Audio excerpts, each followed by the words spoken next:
Hello, and welcome to this lesson on using conversion graphs. By the time you finish this video, you will be able to clearly explain what a conversion graph represents and why it forms a straight line.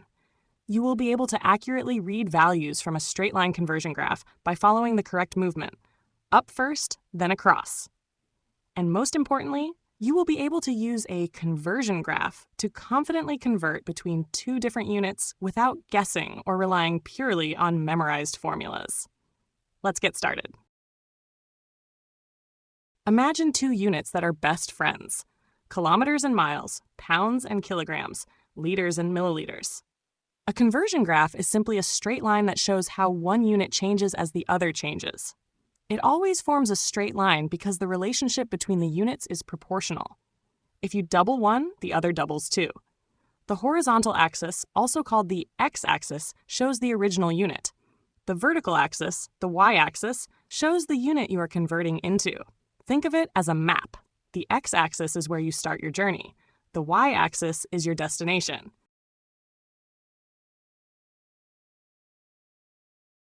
Using a conversion graph is like climbing stairs and then walking across a balcony. Step 1. Find your number on the x-axis. This is your starting unit. Step 2. Move straight up vertically until you hit the conversion line. Step 3. From that point, move horizontally across to the y-axis.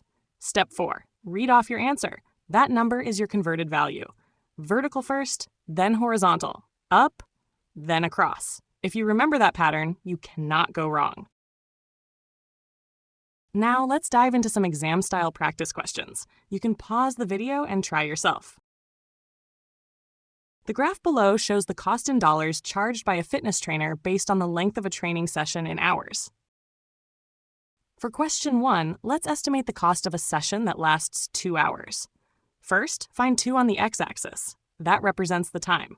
Now move straight up vertically until you meet the line. From that point, move horizontally across to the y-axis. We read a value of about $110. So, the estimated cost for a 2-hour session is approximately $110. Notice we say approximately because we are reading from a graph, not calculating exactly. Now, let's move on to the next question. You can pause the video and try yourself. Let's reverse the process. A client paid $185. We want to know how long the session lasted.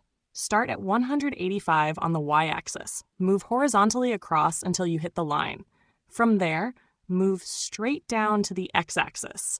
We read approximately 3.5 hours, so the session lasted about 3.5 hours. When the question says to the nearest half hour, always check your rounding carefully. Now let's move on to the last question. You can pause the video and try yourself. The question says, how much the trainer charges a fixed registration fee even before the session begins. Look carefully at the graph when time equals 0. Even before any training hours are completed, the cost is not 0. The line crosses the y-axis at about $40. This is called the y-intercept. It represents a fixed registration fee that is charged before the session even begins. This tells us something important. The trainer charges a starting fee of about $40 plus an hourly rate on top. Graphs are not just pictures. They tell stories about real situations, up first, then across, or across first, then down.